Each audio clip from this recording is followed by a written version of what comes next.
So I remember once when I went to a Rupert Spira retreat in person, and upon arrival, we got those little cards. I believe that on the card was the number of your room that you were assigned, and on the backside of that card said something along the lines, "Does the space in your room care about who enters or leaves?" And that is such a beautiful pointer to the nature of our being, which is the space. And into the mix, we can bring in the notion that helps really to illustrate this from IFS, where as we work with our parts and give them the opportunity to unburden, to be heard, to communicate about their past pains and hurts, and allow that space for them to be seen and presenced and loved, and to notice their beliefs that are keeping them stuck in whatever difficult or unserving pattern that they've found themselves in. Um, Really, something subtle might be at play where we're not actually just holding the space. We have become blended or identified with a self like part that is more akin to a spiritual achiever. So there's a part that really, in all of its good intentions, really wants to ever so slightly, no matter how subtle it is, and it can be very subtle, tries to kind of massage this idea or gently push our parts into unburdening because that part itself is running a belief that unburdening will help alleviate suffering. It will be better for our system. It will be better for our internal family. And so that is so sweet. And yet, some parts might take to it because the attention they get from that part is already more than they've ever received before. But on the other hand, some parts might actually be triggered by this and might put on put on a bit of a fight. There might be a little bit of resistance to it. Something might not be moving and flowing in that exchange between essentially two parts. Because even though one of the parts is masquerading as the self, which is unconditionally loving, already at peace, and hence completely agendaless.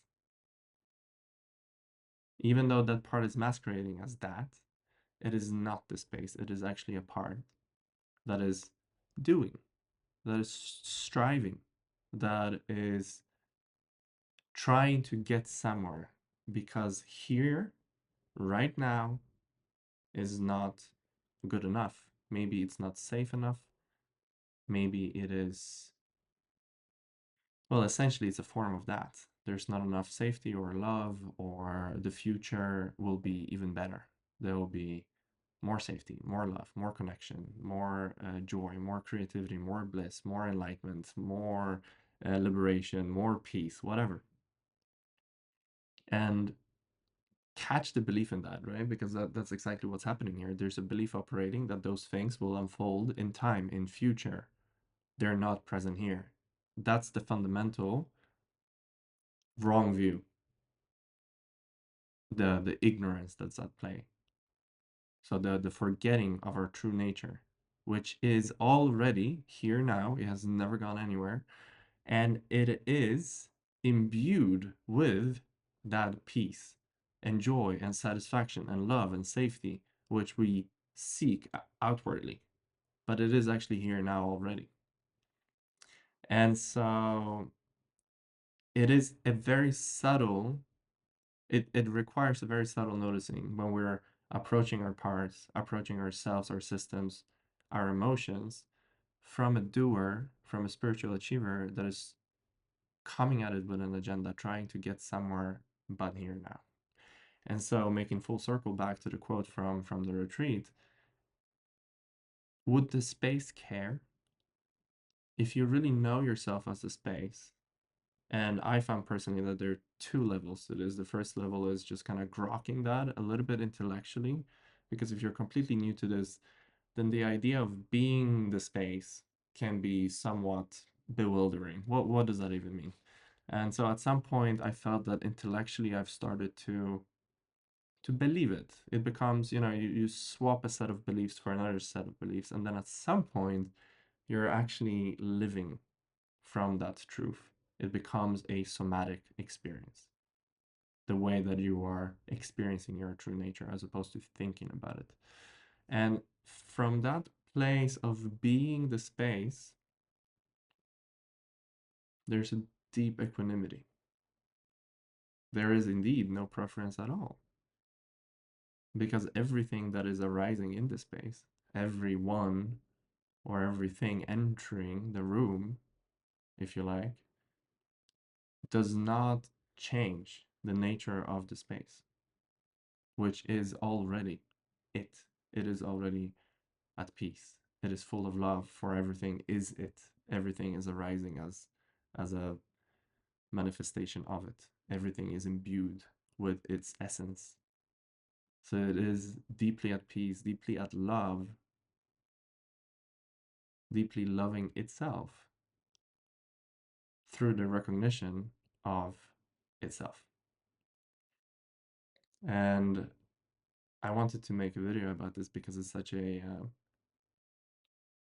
such a beautiful place to fall into as we open up to truly just being the space and knowing ourselves as the space. And noticing actually that there might be like this little bouncer who steps into the room and tries to protect us, protect all the other people in the room, possibly also the space, the sanctity of the room, from some parts that are not welcome. They're not welcome in there. So that bouncer will make sure that, like, hey, no, no, I'm gonna protect all of us from this person at the door. You are not welcome. Please step back, step away. And that is, of course, experienced as tension. That's the tension in our body. That's the contractions in our field. And what might happen as we notice the bouncer is that another subtle part, self-like part appears, who's trying to get rid of the bouncer. So it's like the bouncer's bouncer, right? Or the bouncer's manager. And instead, rather than, doing this whole babushka dolls thing where it just recursively goes into another part that resists another part that resists another part, that's the moment where we can snap into just being the space. Because the space indeed doesn't care who enters or leaves, nor does it care if there is a part that is pretending to be a bouncer. It's perfectly okay. And what happens in that moment as we recognize, because it's not about intellectual gymnastics trying to understand this conceptually, this is something that we open up to almost energetically. We know ourselves, there's an expansion in our field from thinking that we're this to recognizing our nature as the space, the boundless ocean of love, essentially. And from that place, we find that love and peace and safety and causeless joy are already there and have always been there. And this energy, this recognition starts to permeate the the field of awareness, the space that we are. And so the bouncer part or everything else that is arising in our awareness, begin to notice that. There is no agenda with it. That energy does not try to infiltrate or wake the parts up to its true nature. It's just there. It's shining ever so slightly on everything that is appearing as part of it. And these manager protector parts begin to hear it or feel it or notice it. And slowly, as they notice that peace, safety, love, joy is here now, they start to recognize their old belief pattern as essentially unproductive and completely unnecessary. And then at that point, since there is no push, there is no agenda, we're not trying to have the bouncer retire because we think it will be better for him. It is up to the part to notice, am I enjoying this? Or is it a burden? And most of the time, we'll find that, of course, if a part enjoys its job, then that wouldn't necessarily we wouldn't know that as a contraction of our energy field. That would come from the love that we are and an expression of it. We would experience that as an expansion of our field, as causeless joy. So more often than not, if something is a burden, that's why it feels contracted and ultimately unpleasant.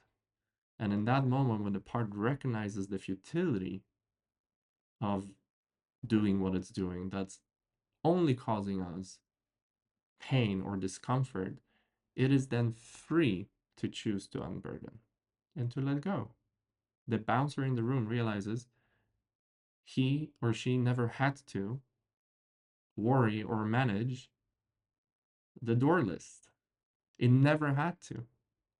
And there's that relief. There's that maybe even laughter ensues, realizing the futility that's always been the case. But in this moment, we wake up to the truth that we've been always so safe, we've been always so held.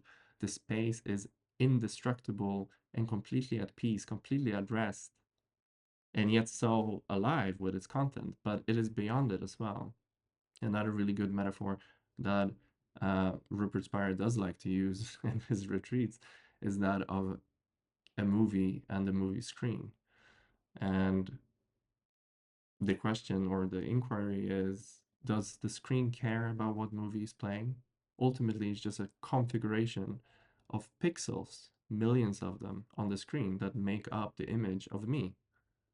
No matter what device you're watching this on, is just millions of pixels appearing as this guy talking to you right now. But does your device care whether it is this, or maybe it's a video of a forest or a mountain, something serene, or maybe you're watching a thriller movie next? Ultimately, your device does not care. It does not even distinguish between those two because it is eternally at peace.